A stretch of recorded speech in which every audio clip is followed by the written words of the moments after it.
So, ito ay latundan. Latundan ito. Latundan dito Sir, yung saba. sabi mo kanina, yung pinag-usapan natin, di ba, balik tayo dun sa tatlong saging, no? Opo. Yung saba, lakatan, at latundan. Opo. Ito na yung tatlong pinaka may value Opo. sa market. Opo. Sabi mo, walang tatalo sa saba in Yes. terms of income. Income. Opo. Pero mas mabagal siya kasi ilang months, parang 16, 17 months ang bagong ma-harvest, no? Po. Mula dun sa suwi. Opo. Etong latundan, sir, ano naman ang bentahin ng latundan? Ang una, ibigay ko yung tatlong ano natin. Yes, sir. Ano nila, points ng bawat isa. Yes, sir. Yeah. Although wala naman silang, maganda silang tatlo, no? Gusto mo bang matuto ng agribusiness, crops, livestock and poultry, aquaculture, at ma-inspire sa mga success stories? Agribusiness How It Works! As a YouTube channel, Agribusiness features entrepreneurs, farmers, organizations, OFWs, investors. However, beyond our usual content and official endorsements, Agribusiness does not engage in other business dealings with them. While our viewers and featured individuals and entities may choose to pursue business deals with each other on their own, we encourage them to be cautious in doing so. This September, join us for a day of 6 panel discussions, exhibits, business socials, and dinner. Learn from agriculture's top experts and explore the ideal farming venture for you at Agribusiness Connect, happening at Elements at Centris, September 28, 2025. Doors open at 12 noon. Don't forget to register through the link in the video description box or simply message us on Agribusiness Facebook page. You may also text us at 0917-827-7770. Strictly no walk-ins. Meet the Agribusiness Connect panelists. Rice and corn, high-value crops and orchard, smart farming and precision agriculture, livestock and poultry, aquaculture, mechanized farm machineries. We would like to thank our major sponsors: Rural Bank of Angeles, your rural bank of choice; Tate Bannerman Feeds, best value solutions for shrimp farming; AgriDom, empowering you with digital agriculture; Amo, ako'y magsasakang organiko, itaas ang ani, ibaba ang gastos. All certified equipment, a company steered by experts, manned by professionals. Greenland Organic Fertilizer, katuwang sa pag-asenso ng magsasakang Pilipino. Tuburan Coffee, hand-picked and roasted with love. And Tuburan 360, Nutri-Hydro Plant Nutrients. Think precision, think Nutri-Hydro. Villa Orbe Farms, pioneer of pure Berkshire and grass-fattened crabs. Bulacan Dragon Fruit Depot, source of quality dragon fruits and planting materials. Dendrotonics, agarwood and deforestation. For God, country, and wealth. Bio and Biofertilizer. Teknolohiyang Pilipino, gawang Pilipino, para sa Pilipino. Yamang Bukid, galing sa kalikasan, alay sa kalusugan. Rick Zwan, sharing a healthy future. Restore Solutions, reinventing sustainability. Transparent, print on anything. Don Benitos, pambansang kasava. See you in Agribusiness Connect. Agribusiness Connect. Agriculture in full view. Number one sa saba. Okay. Ang saba, kung titignan natin, medyo matagal bago talaga makapag-harvest. Mag-harvest. Pero pagdating kasi sa bunga niya, halos time is to rin doon sa bunga ng latundan at saka sa... kasi ito, yung pagbebentahan mo. Nagre-range ng 40 kilos to, itong saba. Okay. Pagka, pinarvest mo. Pagdating naman sa, sa latundan, nasa 15 kilos na lang to 17. Pero mabilis ang market din yan. Mabilis din mamunga. Okay.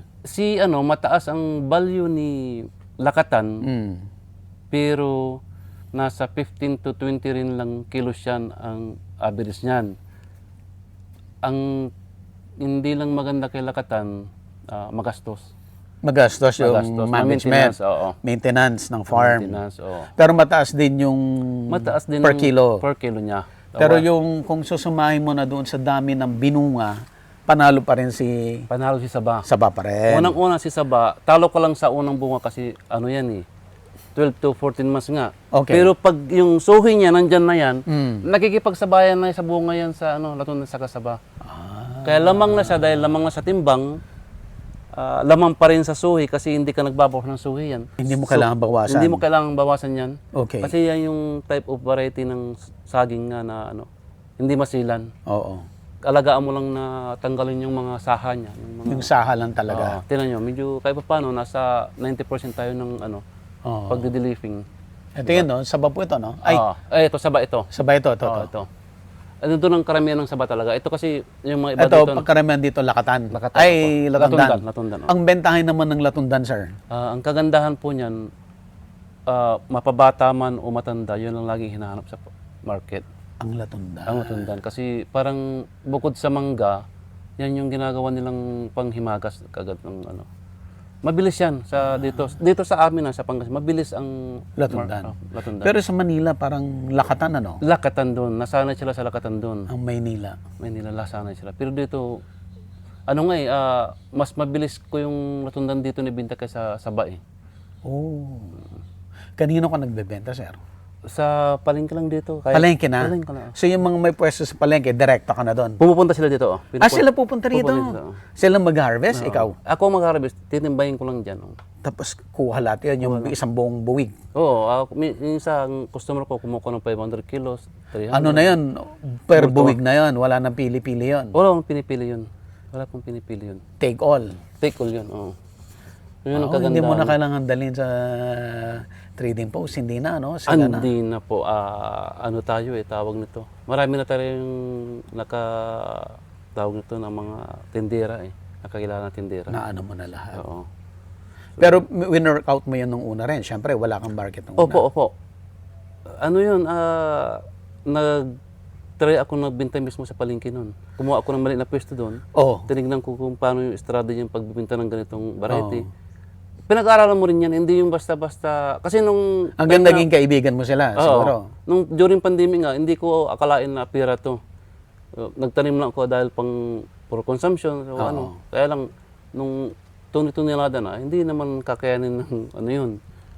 So ngayon, ilang tinulada ang ina-harvest mo every week? Dito, kasi nga, natapos na yung natapos na yung mga mother plant niya. Medyo bumaba na. So, every week nasa 3 to 500 pa lang na ngayon. Pero, after, itong mga sohi na niya, dito tayo. Pag itong sohi na niya, kasi nasa sir nasa 4,000 trees ito. Ayan, ito maganda, competition.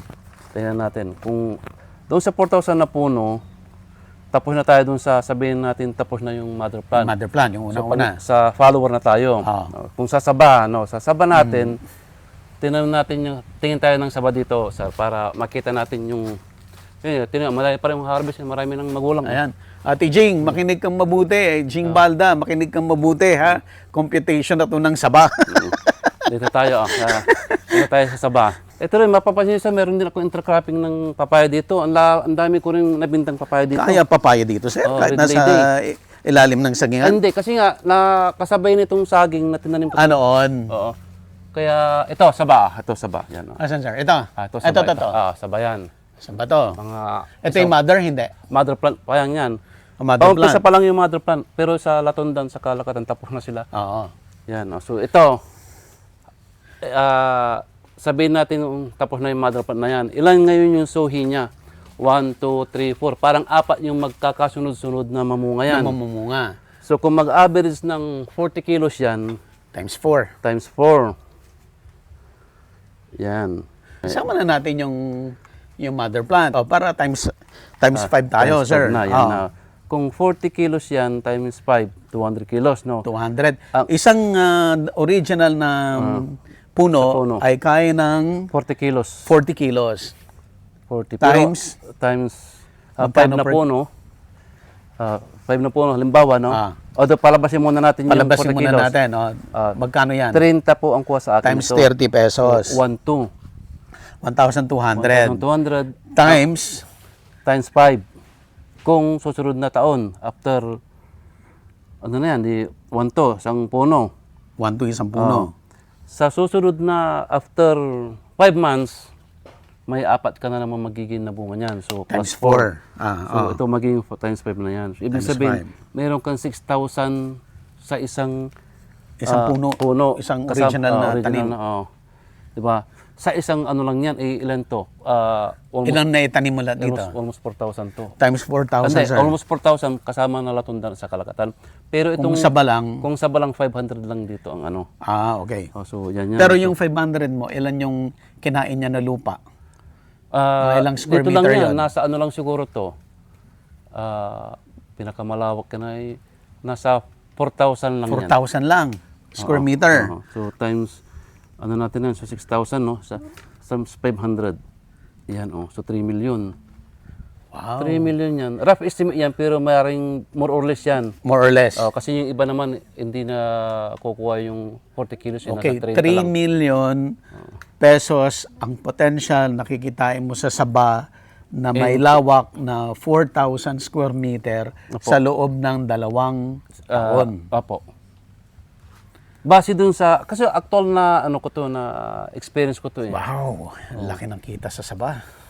Noon hindi ko binibigyan ng ano to, ng attention tong pang saging talaga. Wala sa akin to.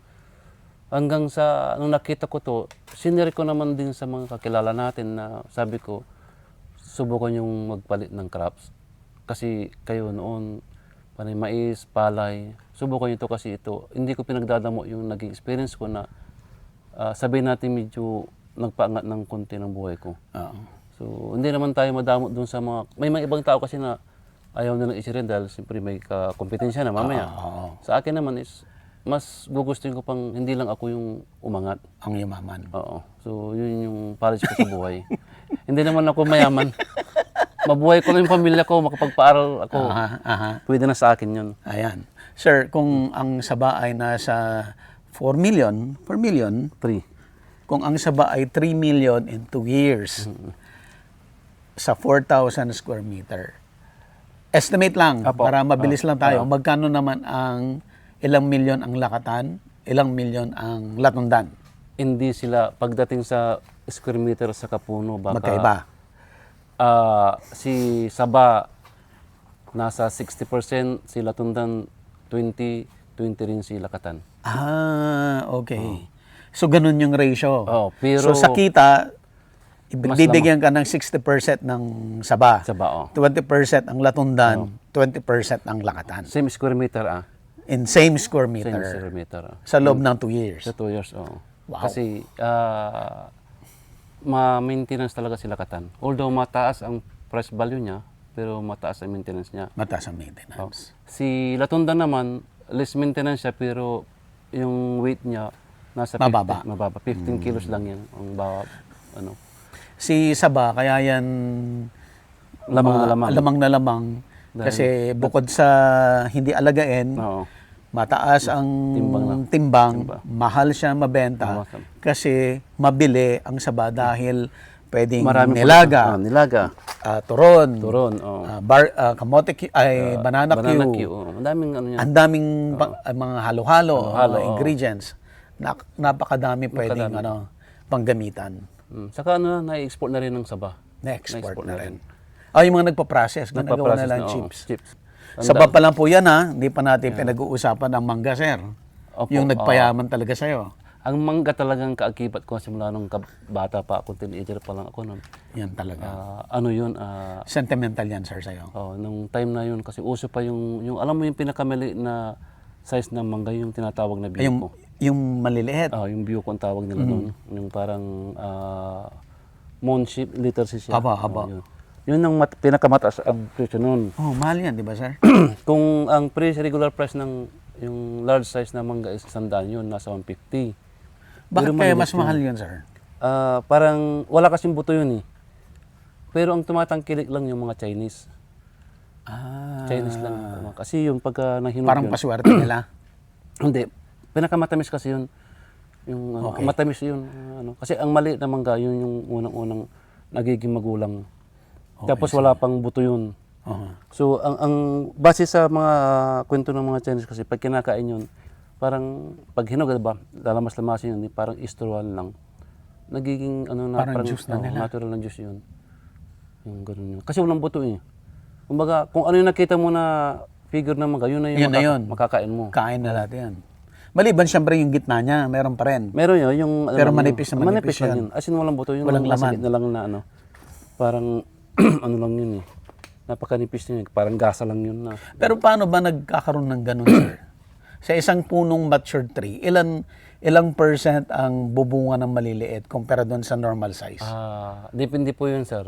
Kung ang mangga, malaki man o maliit na puno yan, kung sobra sa bunga, walang nagagawang tinatawag na view ko yung maliliit na bunga, walang. Pero kung ang mangga, ang bunga niya is madalang, malalaki, marami rin siyang view ko na tinatawag yung maliit na bunga. So, damor mo alagaan ng mangga mo, damor maraming bunga. Mas maraming malaki, maraming maliit. Maraming malaki, maraming maliit. Ganun yun. Galing. So yun, balik tayo dun sa pagmamangga. Noon si tatay vendor din siya ng sa bangke-bangketa. Kuminsan namamakyaw din pero wala nang puhunan eh. So pagdating ng off season, wala na rin kang Wala na rin buhay. kabuhayan. Wala nga buhay. So kaya kaya sabi ko kanina, kanya-kanya kaming hanap ng pagpapaaral sa sarili dahil wala namang maibigay si tatay kasi pagkain pa lang namin. Imagine mo yun, yung 16, pag nagpasaing si tatay namin, hindi niya nababanggit yung gatang, yung litsi. Alam mo tawag siya gatang? O litsi. Sa amin yung salop, yung malaki na, yung malaki. yung sa pineapple juice. Ayun, salop ang tawag sa amin. Salop, Pag sinabing, magsaing ka na. Ilang salop. Ilang salop, tay. Hindi yung gatang. Hindi yung gatang. Wow. Di ba? Ang bilis maubos ng rice nun, sir. Tapos, ang sabi ko nga, pinapatawa ko si madam kanina, pero mayaman pa rin kami, kako. Bakit? Sabi, kasi tuwing kainan namin may sabaw, sabi ko. Talaga mayaman si tatay ko madiskarte, kako. Sabaw. Pero sabaw ng bagoong, pinipiga namin. Pinipiga namin. Imagine mo yun, sir, yung bibili kami ng 25 cents na bagoong noon, nung time na, tagal na yun eh. Kaya tindahan. Di ba, yung sabaw bagoong isda, sinasabi nila, may sabaw yun, di ba? Pag naubos na yun yung PGA mo na 16 kayo magkapatid, maubos yung pang 10 ka pa lang, wala nang sabaw yun. Di ba? Kalalagyan na lang tubig. Tubig na yung mga tubig na sabaw ilado sa may. Kaya yung bagoong na pinagpigaan, nalagyan mo ng tubig yun para magkaroon ng lasa ulit. Pasa mo ulit sa kapatid po. Sir, yung bagong linalagay mo ng mantika, hindi? Oo, ganun din yun. Mas masarap yun. Mas masarap din yun, oo. Maswerte ka na pag may mantika noon. Pati mantika, pagdating lang talaga. Pagdating namin sa bahay, tanghalian, yung lola ko kasi tatay ko nasa bukid. Ang nakaprepare dyan, kanin, tubig na mainit, tapos asukal sa kakapilang. Ibudbud mo na lang yung asukal sa kakapi doon sa kanin. Yun na yung tanghalian mo. Yung parang routine ng pagkain namin. Sa gabi naman, kung may makuhang mga dahon-dahon si tatay, lalaga niya, kung minsan may luya, bagong. Masarap na ang apunan mo nun. May naranasan pa kaming lugaw, namin minsan lugaw. Kasi talagang kapos sa budget si tatay. Although, very proud pa rin ako sa mga parents ko kasi ni minsan, alam mo, yung hindi kami pinabayaan kahit paano. Hindi naman siya ng loko, ng babae o nagsabong. Walang bisyo yun. Kaya yung time na yun, nakikita naman namin yung sipag niya. So, hindi namin ginawang scapegoat na magiging pariwara kami. Kumbaga, lalo pa namin pinagbuti yung pag-aaral namin. Yung mga pangaral niya, siyempre, dala-dala mo yan. Sabi niya, dapat kahit isang butil walang mahuhulog dyan sa plato niyo. Kasi yan, pinagpapaguran ko yan. Ganon kalinis yung plate pag kumain. Siyempre, isa pa, manghihinahin ka kasi bukod sa takal na nga yung niya, tapos mag-iiwan ka pa ng kanin sa di ba? So, hirap talaga ng buhay dinaanan na. Yung bunso lang namin siguro ang medyo dahil marami na kayong tumulong. Marami na kaming tumulong. Kanya-kanya na kaming trabaho. Kuya, examen. So, kailangan magpadala ka. Ganun. Pero yung sa amin na first 10 siguro. Talagang kanya-kanya kaming ano. Wala pa kaming TV. As in, wala. Nakikipanood ka lang sa kapitbahay. Sa kapitbahay. Sasaraduhan Sasaraduhan nila. Imagine mo yung mga ganung experience, no? Totoo. Na-experience ko rin yan. Experience ko yung ganun. Makikinood ka sa kapitbahay, tapos sasaraduhan yung bintana. Kapitbahay mo rin. No? Siguro, siyempre siya daming nanonood. Sasarado niya, siyempre. Yan, imagine mo, hindi ko nga tawag nito. Hindi ko rin ma-imagine kung bakit ko pa rin nalampasan yung mga ganung pagsubok. Marami akong pinagdaanan. Itong mga palad ko noon, punong-puno ng kalyo yan noon. Pati hanggang dito, kalyo lahat yan. Kasi nga, pagdating mo sa bahay nung elementary ka, kailangan mong pumunta sa bukid para magbungkal ng magtanim ng halaman, ganun. So, hindi nasasayang ang oras noon. Tapos mahilig ako sa sports. Ang problema, si tatay ko hanapin na ako kasi pagkatapos ng dismissal ng alas 4 ng elementary, di dapat basketball pa, laro-laro. Andiyan na yung tatay namin. Asan na si ganyan, kailangan sumama na doon, mag-spray kami. So wala ka ng time sa sports na yun. Yun yung time na hindi mo na maibalik na gusto mo sanang maging rin, pero wala, kailangan mong tumulong sa parents mo dahil wala kayong kakainin. So inintindi ko na lang yung sa parents namin kaysa doon sa side ko na pang sarili ko lang. Ang importante sabi ko, makapag-aral. So ito ngayon, kaya ngayon, hindi ko na pwedeng balikan yung ganun na sistema na di ba yung... Pero sir, ngayon, mabilis na kumita ng pera ngayon. Okay naman, kahit paano, on a yearly basis, nakakapag-invest tayo ng parang ganito, may mga maliliit din na pumapasok. Dahil lang siguro yun sa rin natin, yung hindi tayo gastarol, yung bang sinasabi nilang lahat ng luho mo kukunin mo, wala rin eh. Sayang ang pera pagka luho mo lagi ang iniisip mo eh.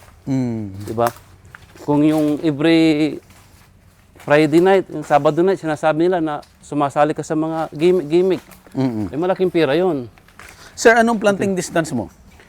Dito actually, ito, nagkamali lang ko ito, mayroon pa sayang sana to. Kasi ang nagtanim ito, mga Davao. Pinaturn nila sa lakatan.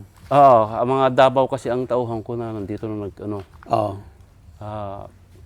sabi ko sa kanila, pag dating sa Saba, 3x3 meters. 3x3 ang Saba.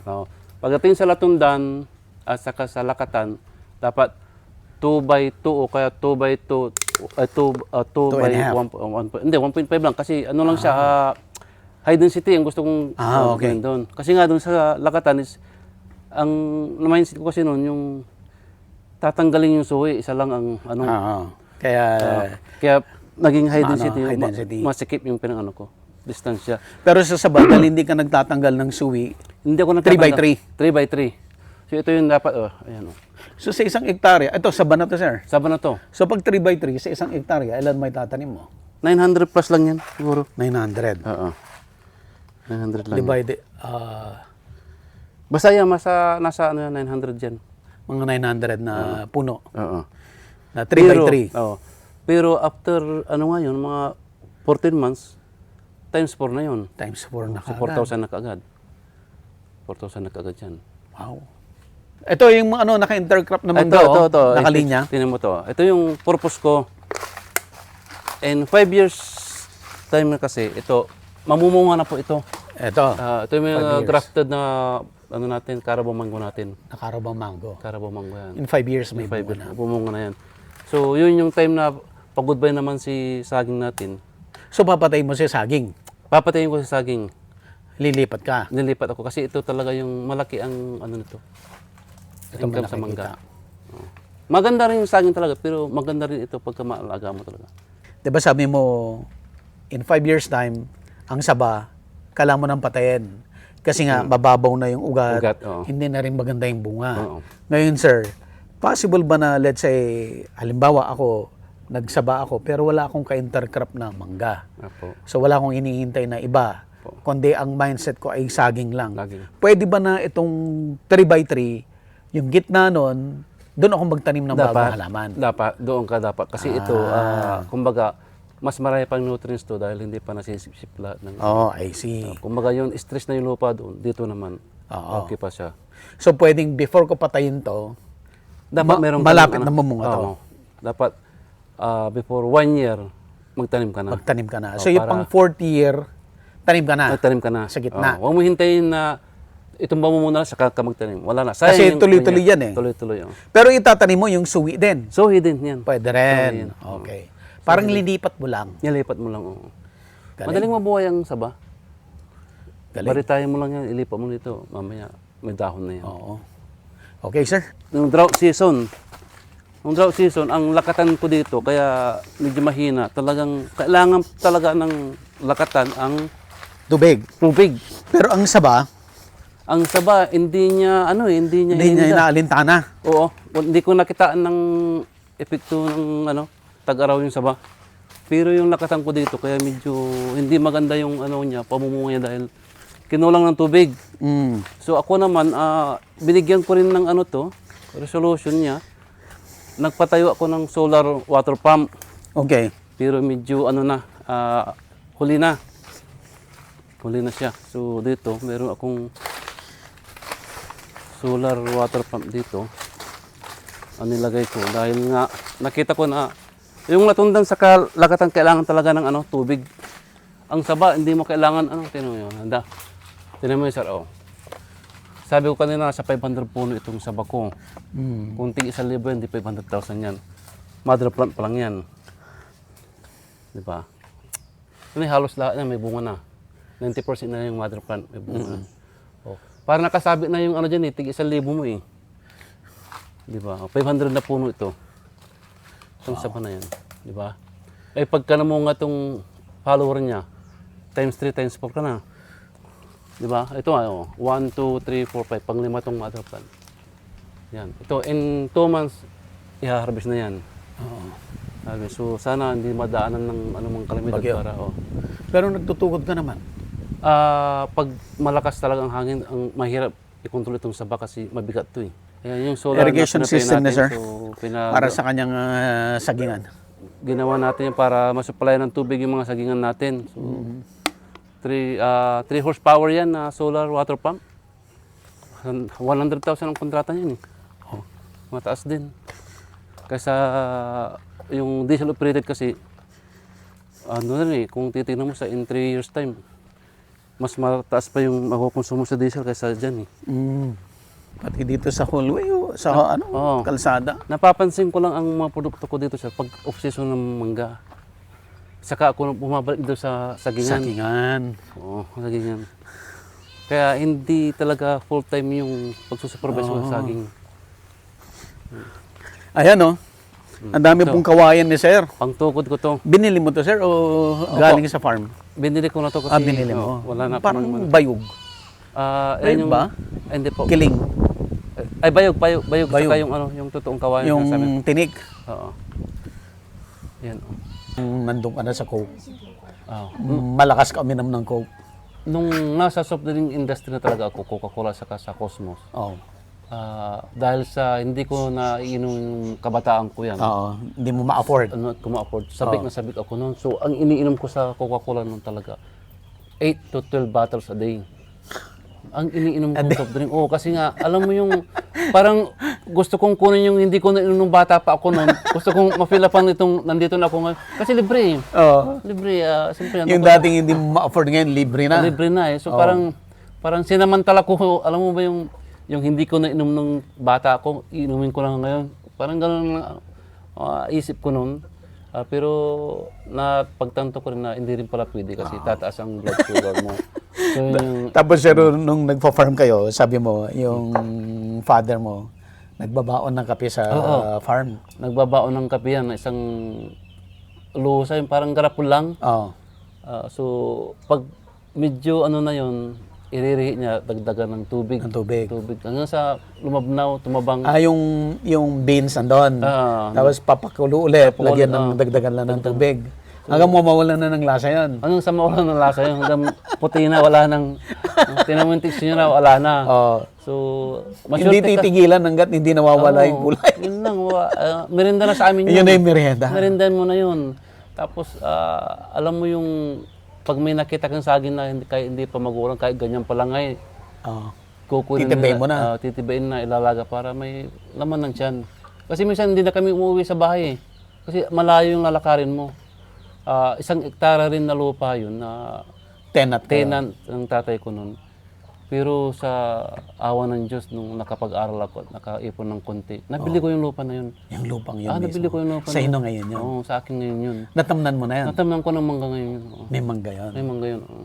Pero walang saging yun kasi doon sa, nung time na yun talagang, li ko lang talaga na ano tong saging. Oo. So, Pupunta natin yung manggahan na yan, sir. medyo malayo dito. Malayo yan. dito. Pero yung nabili ko dyan na may kunting mangga, yun pupunta natin. Okay.